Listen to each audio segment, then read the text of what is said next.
Masa iya? Persahabatan kalian kan udah lama. Masa gara-gara uang 50 juta yang di-sharing 25 juta, persahabatan kalian yang lama itu jadi rusak? Tapi 25 juta banyak juga sih. Ya udahlah, lawan aja lah.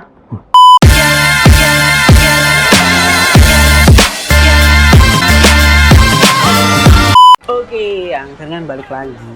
Balik lagi di angkringan balik kantor yang ada di Fahristia Official.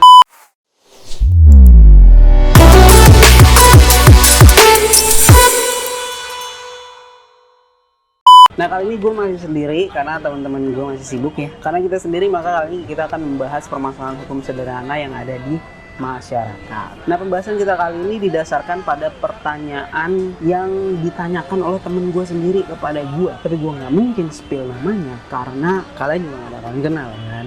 Nah, jadi ada pertanyaan dari dia nanya tuh gini. Jadi ceritanya dia dan temennya pergi ke sebuah acara perkawinan dari Jakarta ke luar kota Jakarta menggunakan mobil yang dimiliki oleh temen gua. Sebut saja dia si B, sebut saja temen gua si A, sebut aja gua Fahri. Emang dong, si A maupun si B ini sama-sama punya SIM. Yang nggak punya SIM gua ya.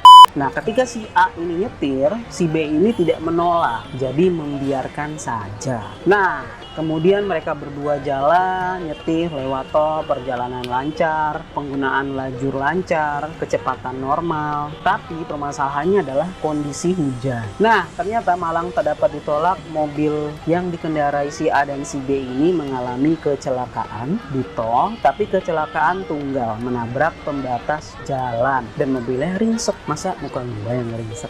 Ya. Nah, permasalahannya adalah mobilnya tidak diasuransikan dan kerusakan mobil lumayan berat. Seberat kamu yang ditinggal gebetan ya.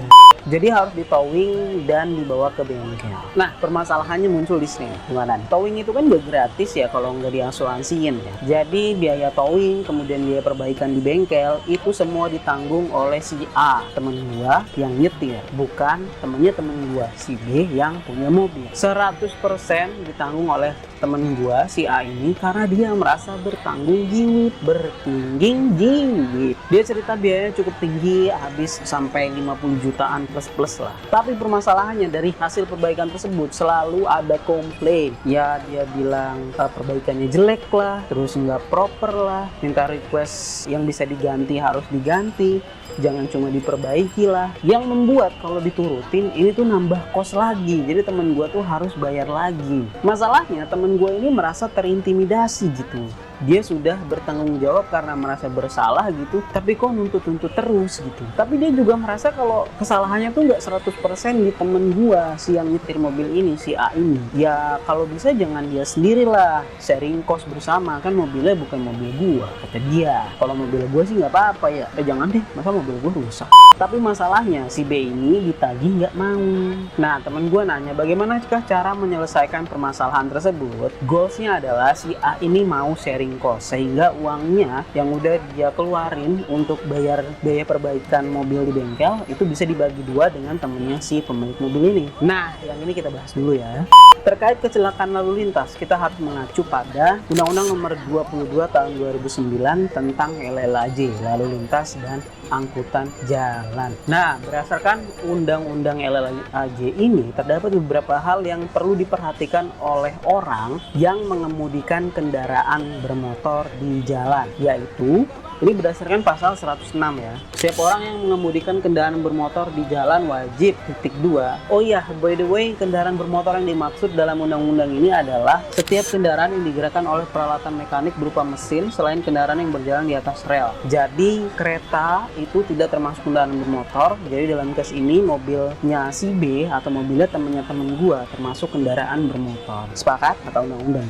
Kita lanjut. Setiap orang yang mengemudikan kendaraan bermotor di jalan wajib mengemudikan kendaraan dengan wajar dan penuh konsentrasi, mengutamakan keselamatan pejalan kaki dan pesepeda, mematuhi ketentuan tentang persyaratan teknis dan laik jalan, mematuhi ketentuan A. rambu perintah atau rambu larangan, B. marka jalan, C.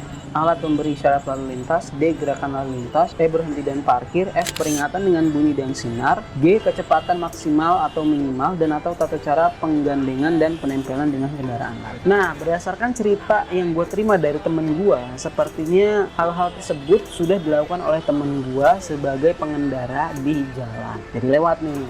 Nah, terus di pasal 229 dijelaskan bahwa kecelakaan lalu lintas dibagi dalam beberapa golongan, yaitu ringan, sedang, dan berat. Ringan itu mengakibatkan kerusakan kendaraan dan atau barang. Sedang itu mengakibatkan luka ringan dan kerusakan kendaraan dan atau barang. Jadi ada luka ringannya nih. Berat itu mengakibatkan korban meninggal dunia atau luka berat. Jadi kalau ada korbannya yang meninggal dunia atau luka berat, maka kecelakaannya kecelakaan berat. Nah, kecelakaan tersebut disebabkan oleh kelalaian pengguna jalan, ketidaklaikan kendaraan, ketidaklaikan jalan, dan atau lingkungan. Jadi bisa penggunanya yang salah, kendaraannya yang salah, atau jalannya yang salah.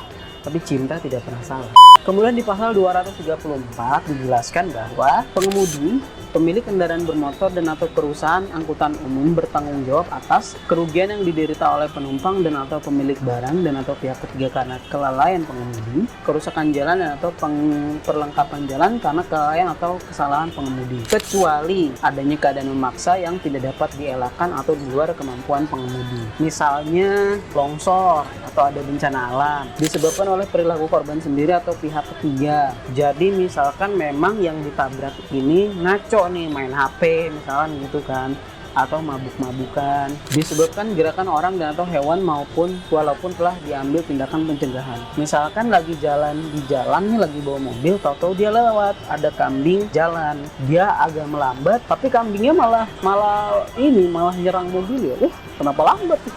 Ketabrak. Atau ada pergerakan, misalkan lagi jalan, tahu-tahu ada Lionel Messi bawa bola. Waduh.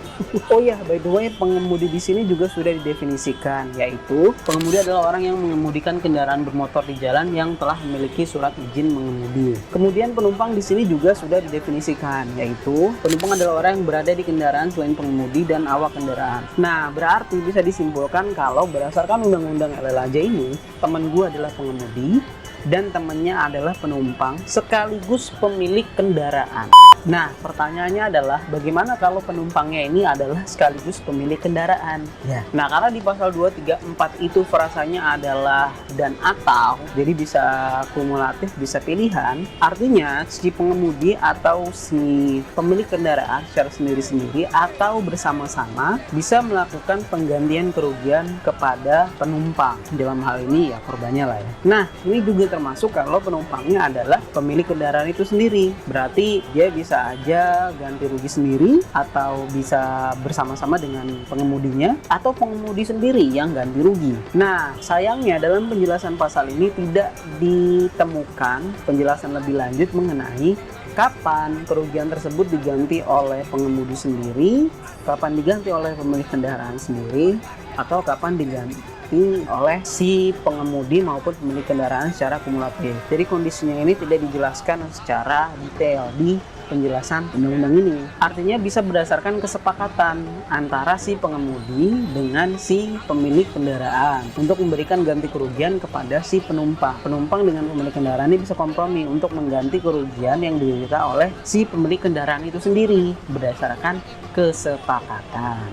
Nah, balik lagi ke case ya teman gua. Berarti harusnya teman gua ini, si A ini, tinggal menyepakati saja penggantian kerugian yang dilakukan terhadap kerusakan mobil yang dimiliki oleh teman gua, si B ini, si pemilik kendaraan. Apakah dia sendiri, ataukah teman gua sendiri, ataukah tanggung renteng bareng-bareng. Kalau sepakat, ya yang disepakati mana dulu nih? Kalau disepakati sendiri-sendiri atau bareng-bareng atau gimana? Nah, kayaknya di dalam case ini belum sepakat nih siapa yang akan mengganti kerugian. Apakah si penumpang sendiri atau pemilik kendaraan sendiri atau mereka secara bersama-sama. Nah, karena tidak sepakat tapi temen gua ini sudah membayar kerugian yang diderita oleh pemilik kendaraan, berarti kan kerugiannya pindah nih ke temen gua. Nah, artinya ini geser nih case-nya dari laka lantas ke perdata. Jadi case-nya jadi beda nih, yaitu mengenai kesepakatan antara pengemudi dan penumpang. Objeknya itu kendaraan si pemilik kendaraan,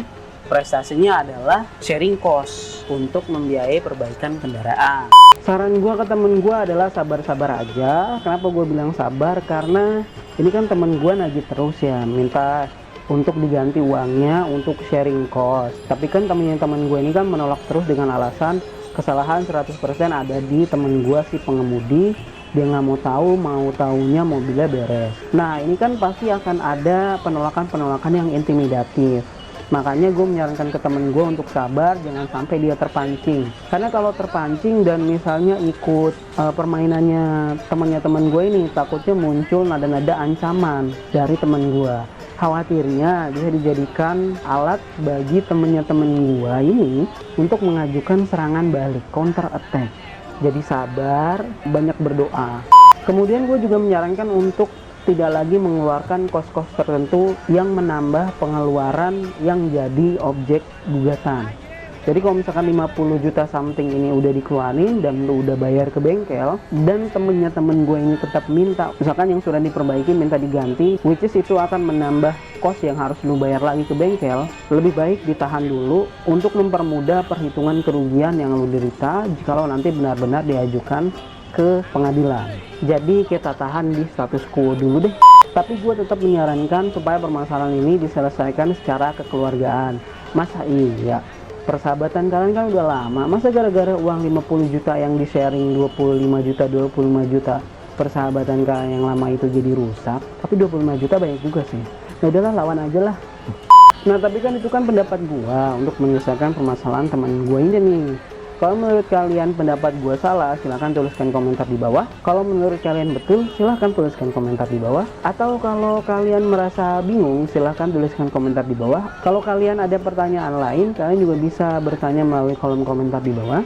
Atau kalian bisa DM Instagram kami di @angkringan.balik.kantor. Pasti kami bahas, pasti kami jawab. Dan buat pertanyaan yang menarik akan kami bahas di video selanjutnya. Tapi jangan cuma nanya doang, kalau bisa juga follow Instagramnya ya.